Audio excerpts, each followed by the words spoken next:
I'm not an inspirational speaker. I've never lost a limb on a mountainside, metaphorically or otherwise, and I'm certainly not here to give career advice because, well, I've never really had what most would consider a job. However, I have had large groups of people listening to what I say for quite a few years now, and it's given me an inflated sense of self-importance. So I will now, at the ripe old age of 37.9, bestow upon you 9 life lessons. 1, you don't have to have a dream. Americans on talent shows always talk about their dreams. Fine, if you have something you've always wanted to do, dreamed of, like in your heart, go for it. After all, it's something to do with your time, chasing a dream. And if it's a big enough one, it'll take you most of your life to achieve, so by the time you get to it and are staring into the abyss of the meaninglessness of your achievement, you'll be almost dead, so it won't matter. I never really had one of these dreams, and so I advocate passionate dedication to the pursuit of short-term goals. Be micro-ambitious. Put your head down and work with pride on whatever is in front of you. You never know where you might end up.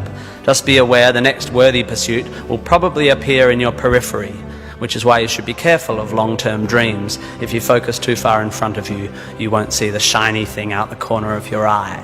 2, don't seek happiness. Happiness is like an orgasm. If you think about it too much, it goes away.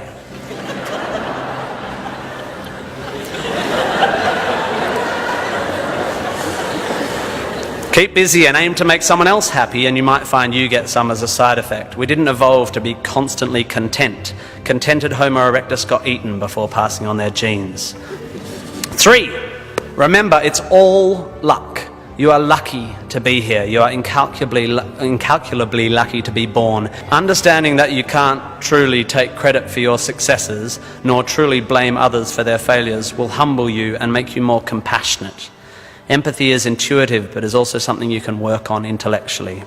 4, exercise.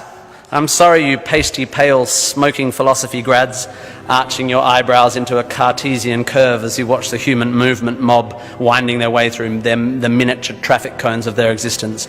You are wrong and they are right. Well, you're half right. You think, therefore you are, but also you jog, therefore you sleep, therefore you're not overwhelmed by existential angst. You can't be can't, and you don't want to be. Play a sport, do yoga, pump iron, run, whatever, but take care of your body. You're going to need it. Most of you mob are going to live to nearly 100, and even the poorest of you will achieve a level of wealth that most humans throughout history could not have dreamed of. And this long, luxurious life ahead of you is going to make you depressed. 5, be hard on your opinions.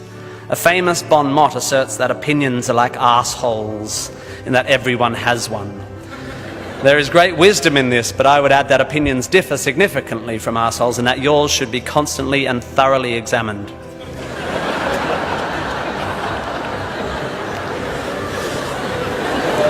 We must think critically and not just about the ideas of others. Be hard on your beliefs. Take them out onto the veranda and hit them with a cricket bat. Be intellectually rigorous. Identify your biases, your prejudices, your privileges. Most of society's arguments are kept alive by a failure to acknowledge nuance. We tend to generate false dichotomies and then try to argue one point using 2 entirely different sets of assumptions, like 2 tennis players trying to win a match by hitting beautifully executed shots from either end of separate tennis courts. 6, be a teacher. Please, please, please be a teacher.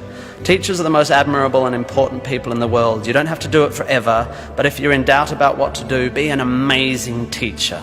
Even if you're not a teacher, be a teacher. Share your ideas. Don't take for granted your education. Rejoice in what you learn and spray it. 7, define yourself by what you love. I found myself doing this thing a bit recently where if someone asks me what sort of music I like, I say, well, I don't listen to the radio because pop song lyrics annoy me. Or if someone asks me what food I like, I say, I think truffle oil is overused and slightly obnoxious. And I see it all the time online, people whose idea of being part of a subculture is to hate Coldplay or football or feminists or the Liberal Party.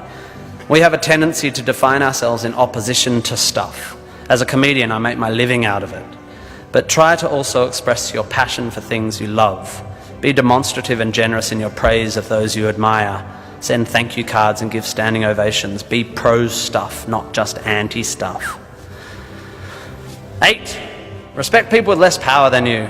I have in the past made important decisions about people I work with, agents and producers, big decisions based largely on how they treat the wait staff in the restaurants we're having the meeting in.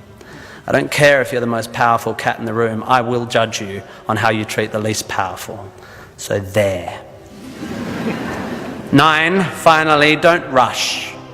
You don't need to already know what you're going to do with the rest of your life. Don't panic. You will soon be dead. Life will sometimes seem long and tough, and God, it's tiring. And you will sometimes be happy and sometimes sad, and then you'll be old, and then you'll be dead.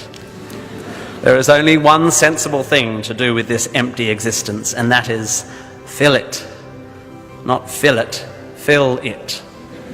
Life is best filled by learning as much as you can about as much as you can, taking pride in whatever you're doing, having compassion, sharing ideas, running, being enthusiastic. And then there's love and travel and wine and sex and art and kids and giving and mountain climbing, but you know all that stuff already. It's an incredibly exciting thing, this one meaningless life of yours. Good luck, and thank you for indulging me.